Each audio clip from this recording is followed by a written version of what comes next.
Salut la team, bienvenue dans Crypto Info, ta dose quotidienne d'actu crypto.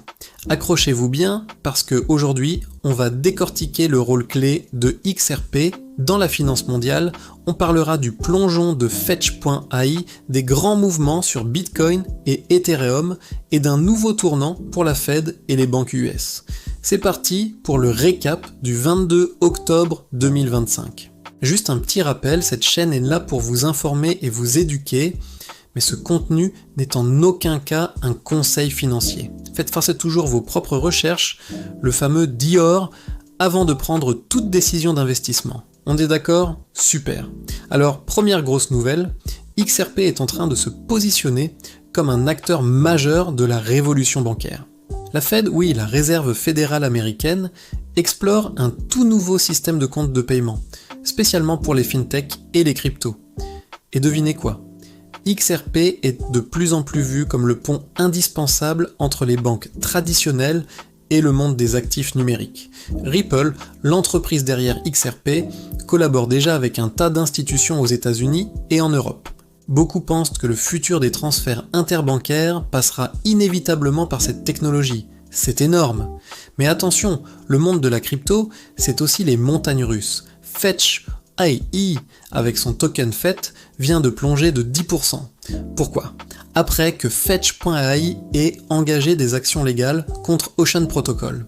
Les tensions sont palpables dans le secteur de l'IA décentralisée, et ça, les investisseurs n'aiment pas. Ils fuient, craignant un long et coûteux litige juridique. À surveiller de près. En parlant de politique et de crypto, une déclaration choc nous vient d'Angleterre. Nigel Farage, le leader du parti Reform, a carrément déclaré « Je suis prêt à aller en prison pour stopper la CBDC britannique ».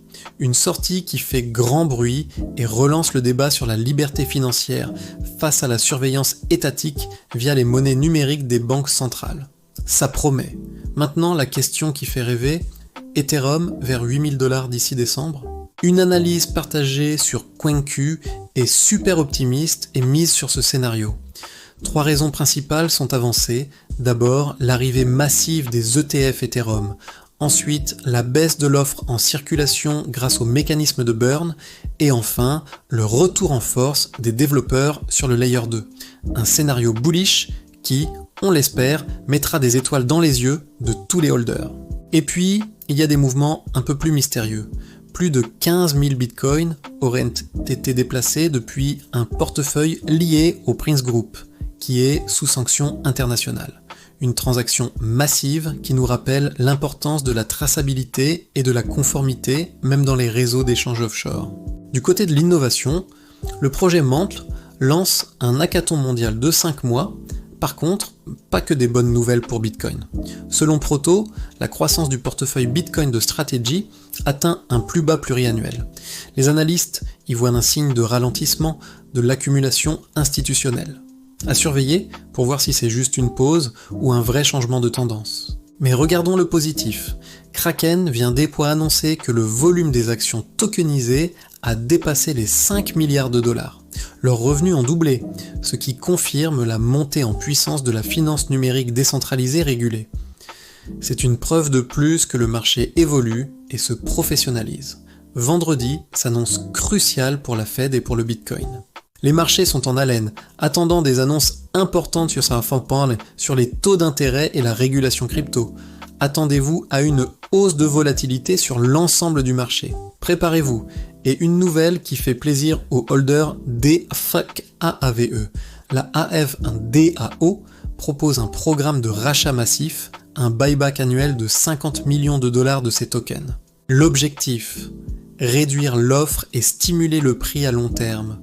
Malin, en vrac, quelques actus rapides. Polymarket va collaborer avec DraftKings sur les marchés de prédiction. Le shutdown aux US se prolonge, ce qui pourrait malheureusement retarder les régulations crypto. Jito a banni 15 validateurs sur Solana après des attaques sandwich. Et Whale Games lance son TGE avec 10 millions de tokens Whale à gagner. De quoi animer encore plus le monde crypto. Pour finir, une prédiction qui fait réfléchir. Standard Chartered anticipe un repli de Bitcoin sous les 100 000 $, mais ils estiment que ce sera la dernière correction majeure avant le bull run final. De quoi prendre une grande inspiration, et John Bollinger, l'inventeur des fameuses bandes, pense avoir repéré un point bas majeur sur Ethereum et Solana. Ça donne un peu d'optimisme aux traders techniques. Pour résumer aujourd'hui, XRP continue de se positionner comme le pont entre les banques et la crypto, Ethereum vise la lune et la Fed s'apprête à secouer le marché. Alors dis-moi en commentaire, tu mises sur XRP, ETH ou BTC cette semaine. Pense à liker, à t'abonner pour ne rien manquer et à partager la vidéo si tu veux soutenir le contenu crypto francophone.